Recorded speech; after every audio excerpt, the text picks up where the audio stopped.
दंग काळी कुर्ती घालून आली ती बोलली अहो भेटाना नदीच्या पाठीशी आली ती माझ्या पाठीशी बोलली अहो भेटाना नदीच्या पाठीशी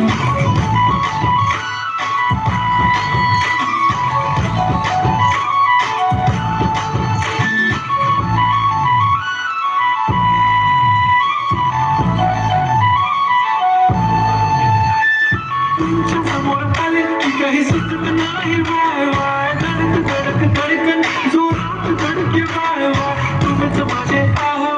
होणार का हो बोलू बोलू वाटते पण पोरगी विशाल नेहमीसाठी उभी राहीन तुमच्या पाठीशी जीव सुद्धा देऊ शकते तुमच्यासाठी मी काळी कुस्ती घालून आली ती